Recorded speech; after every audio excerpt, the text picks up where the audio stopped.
Hernán Cortés naquit en Estrémadure. Il joua un rôle primordial dans la conquête du Mexique, au début du XVIe siècle, en dominant l'Empire aztèque qui prit le nom de Nouvelle-Espagne sous le règne de la couronne de Castille. Lors de son voyage en Amérique, il prit part à la campagne contre les caciques haïtiens sur l'île d'Hispaniola, après quoi il obtint le poste d'écrivain public. Grâce à cette nouvelle fonction, il fut nommé maire de Santiago de Cuba en 1511, puis recruté par le gouverneur de Cuba, Diego Velázquez, qui voulait le charger de l'expédition vers la péninsule du Yucatan. Cortés entreprit son voyage vers le Yucatan sans demander l'autorisation du gouverneur, ce qui lui valut sa défaveur. La bataille de Saintla se terminera par la conquête de la ville de Pontonchamp et la fondation de la ville de Santa Maria de la Victoria.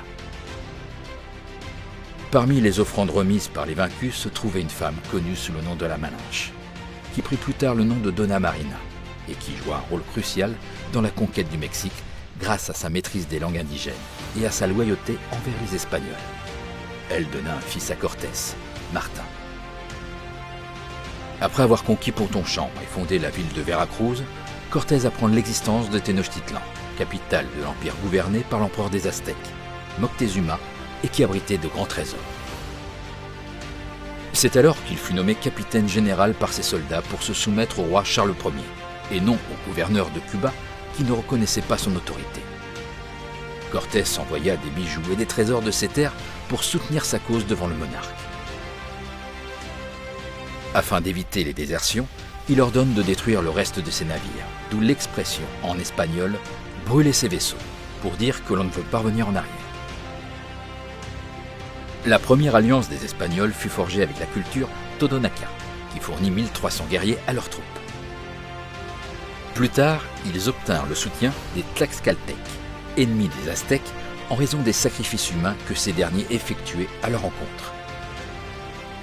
Finalement, les troupes espagnoles et leurs alliés obtinrent une grande victoire à Cholula, ville alliée des Aztèques. On dit que lorsque Moctezuma vit arriver Cortés et ses troupes, il pensa qu'il s'agissait de l'accomplissement de cette prophétie. De l'Est viendront des hommes blancs et barbus envoyés par le dieu Quetzalcóatl. Moctezuma reçut Cortés sans opposer de résistance, mais fut pris en otage par les Espagnols qui craignaient de se faire tuer. Peu de temps après, deux événements majeurs se produisirent.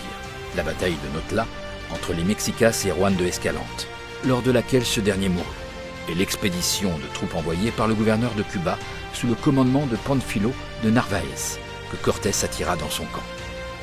Un soupçon de rébellion des Mexicains contre les Espagnols donna lieu au massacre de Toscalte, après quoi les Espagnols se réfugièrent dans le palais d'Axacacalt.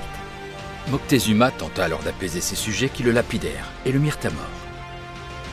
Face à cette situation, Cortés et ses soldats abandonnèrent la ville lors de la nuit surnommée la Noche Triste. Ils furent poursuivis jusqu'à Otumba, où les Espagnols luttèrent contre les Aztèques et finirent par les vaincre.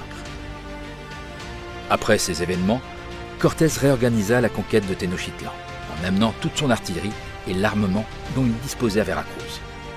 Il construisit des brigantins pour lutter sur le lac. Sa stratégie d'attaque commença par la coupure de l'approvisionnement en eau douce de la ville.